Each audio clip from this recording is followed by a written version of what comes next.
Hello दोस्तों, चलिए solve करते हैं 2 जुलाई को होने वाला सेकंड शिफ्ट में यूपी टेट पेपर 2 में पूछे गए हिंदी के 30 प्रश्नों को। तो पहला क्वेश्चन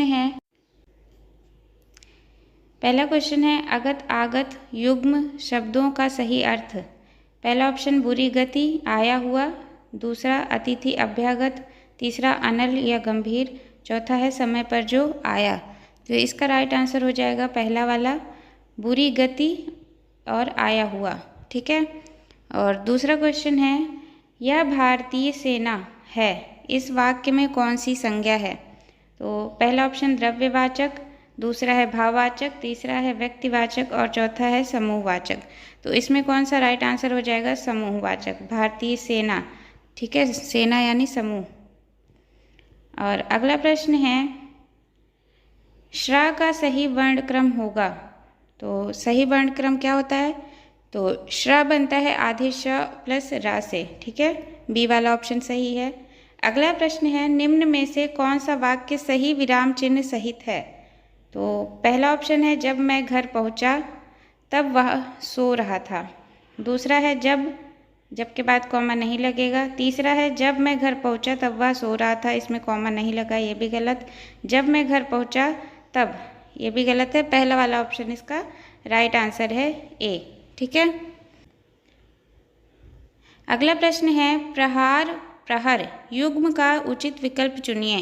पहला ऑप्शन भुवन गगन, दूसरा चोट समय, तीसरा दंड दान, चौथा है संख्या गणित। तो इसका राइट आंसर कौन सा हो जाएगा, बी वाला। ठीक है, प्रहार यानी चोट, प्रहर यानी समय। अगला प्रश्न है किसी ने घायलों की सुध तक नहीं ली, इस वाक्य में प्रयुक्त सही निपात को चुनिए। पहला है घायल, दूसरा सुध, तीसरा है किसी, चौथा है तक। तो निपात क्या होते हैं, जो वाक्य पर जोर डालते हैं। तो इसमें निपात हो जाएगा डी वाला, तक। ठीक है। अगला प्रश्न है निम्नलिखित में कौन सा शब्द सही है। तो इसमें कौन सा सही है, सी वाला। ठीक है, विक्रम यही शुद्ध वर्तनी है। अगला प्रश्न है पूर्ण विराम का गलत प्रयोग किसमें है। पहला क्या तुम ठीक हो। तो ये क्वेश्चन पूछ रहा है, पहला वाला ही गलत है। देखिए इसमें क्वेश्चन मार्क होना चाहिए। तो पहला वाला ही इसका राइट आंसर हो जाएगा, बाकी सब में सही प्रयोग हुआ है। अगला प्रश्न है इनमें कौन सा शब्द सही है। तो कौन सा अंतर्राष्ट्रीय लिखने का तरीका सही है। तो इसमें हो जाएगा सी वाला। ठीक है, अंतर्राष्ट्रीय ऐसे लिखा जाता है। अगला प्रश्न है हमारा समान अधिकरण और व्यधिकरण किस वे नहीं या अव्यय होगा, किस अव्यय के भेद हैं। पहला समुच्चय बोधक, दूसरा क्रिया विशेषण, तीसरा संबंध बोधक या चौथा विषयादि बोधक। तो ये भेद किसके हो जाएंगे, समुच्चय बोधक के। ठीक है, समुच्चय बोधक अव्यय के भेद है ये। अगला प्रश्न देखते हैं, मुहावरा है गड़े मुर्दे उखाड़ना, मुहावरे का क्या अर्थ है। पुरानी बातों को याद करना, बी मुर्दे को मलबे से निकालना, सी गड्ढे से मुर्दा निकालना, डी है बहुत प्यारा होना। तो इसका पहला वाला ऑप्शन ही राइट है, ए पुरानी बातों को याद करना। ठीक है। अगला प्रश्न है निम्न में से तत्सम शब्द कौन सा है। तो तत्सम शब्द कौन सा होगा, पहला दिया, दूसरा पिपासा, तीसरा प्यास, चौथा है प्यारा। तो तत्सम शब्द हो जाएगा हमारा बी वाला, पिपासा। ठीक है, बाकी सब तत्सम नहीं है।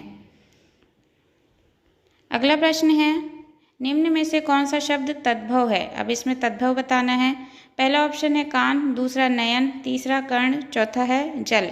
बाकी सारे हमको तत्सम दिख रहे हैं, बस कान जो लिखा है ये तद्भव है। कान का तत्सम क्या होता है, कर्ण होता है। अगला प्रश्न है दो अलग अलग व्यंजनों के मेल से बने अक्षर को क्या कहते हैं। जब दो अलग अलग व्यंजनों के मेल से जो अक्षर बनेगा, इसमें शब्द नहीं बोल रहे हैं, अक्षर बोल रहे हैं। ठीक है, तो क्या हो जाएगा, संयुक्ताक्षर हो जाएगा। ओके। अगला प्रश्न है जगत प्लस आनंद का संधि रूप क्या होगा। तो इसमें क्या सही हो जाएगा, पहला वाला ही। ठीक है, जगदानंद, इसमें व्यंजन संधि हुई है। ठीक है। अगला प्रश्न है राधा आई परंतु श्यामा अभी तक नहीं आई, यह कौन सा वाक्य है। इसमें देखिए परंतु लगा है, और जिस वाक्य में परंतु लगा हो वो कौन सा वाक्य होता है, संयुक्त वाक्य होता है। ठीक है, बी वाला ऑप्शन सही होगा इसमें। अगला प्रश्न है, आकाश पाताल एक करना का सही अर्थ है। ये मुहावरा है।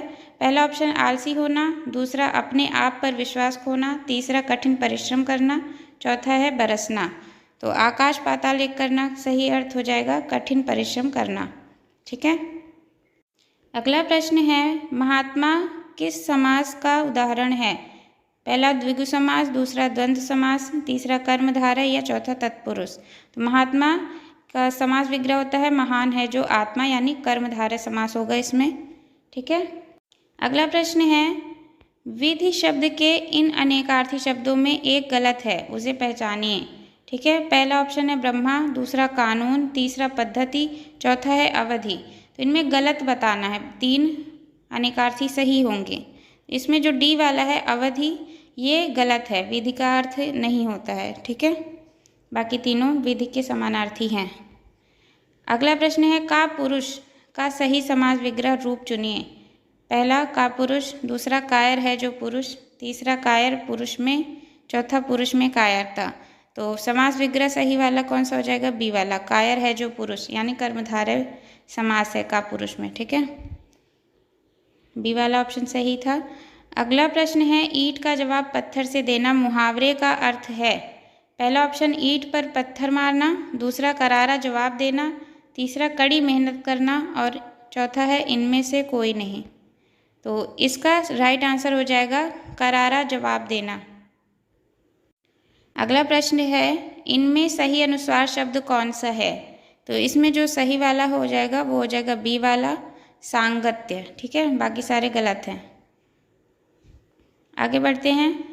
अगला प्रश्न, निम्नलिखित में सही एक कर्मक क्रिया को चयनित कीजिए। एक कर्मक क्रिया हमें ढूंढनी है जिसमें एक कर्म हो। पहला, बसवा ने कमला को कलम दी, इसमें कमला और कलम 2 कर्म हो गए। दूसरा, शंकर ने साधु को भिक्षा दी, साधु और भिक्षा 2 कर्म। तीसरा है, रेखा ने अनु को पुस्तक दी, अनु और पुस्तक 2 कर्म हो गए।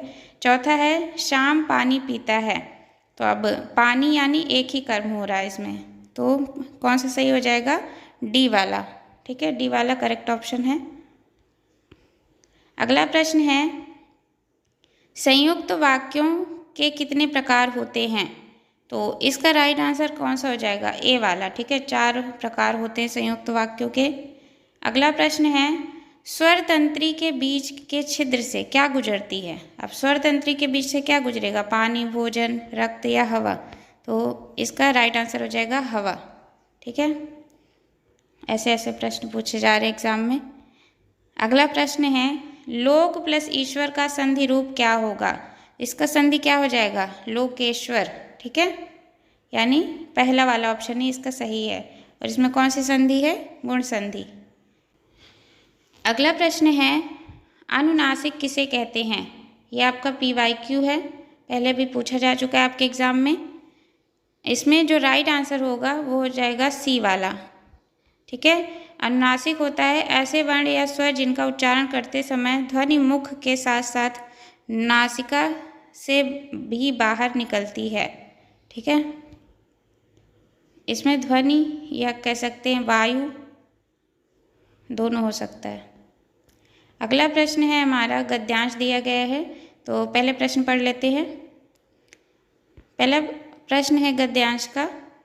गद्यांश के अनुसार कृष्णचंद्र जी किस नज़रिए के से लिखे जाने वाले साहित्य के पक्षधर थे? अगला प्रश्न है, गद्यांश के अनुसार कृष्णचंद्र किस साहित्य में अनूठी रचनाशीलता के लिए बहुचर्चित थे?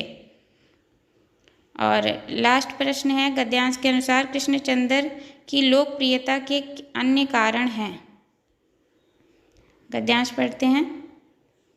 कृष्णचंद्र की लोकप्रियता इस कारण भी है कि वे काव्यात्मक रोमानियत और शैली की विविधता के कारण अलग मुकाम बनाते हैं। कृष्णचंद्र उर्दू कथा साहित्य में अनूठी रचनाशीलता के लिए बहुचर्चित थे। देखिए, 2 प्रश्नों का आंसर हमें मिल चुका है। और आगे है, वे प्रगतिशील और यथार्थवादी नज़रिए से लिखे जाने वाले साहित्य के पक्षधर थे। यानी हमें तीनों प्रश्नों के आंसर मिल चुके हैं। तो पहले प्रश्न का आंसर क्या हो जाएगा? ए वाला, प्रगतिशील और यथार्थवादी दृष्टि। और दूसरे प्रश्न का आंसर हो जाएगा उर्दू कथा साहित्य। ठीक है, लास्ट वाले प्रश्न का आंसर हो जाएगा डी वाला, काव्यात्मक रोमानियत और शैली की विविधता। ठीक है, ये हो गए हमारे हिंदी के 30 प्रश्न। और आपके इसमें से कितने सही हुए हैं और आप लोगों का पेपर कैसा गया ये भी ज़रूर कमेंट करें।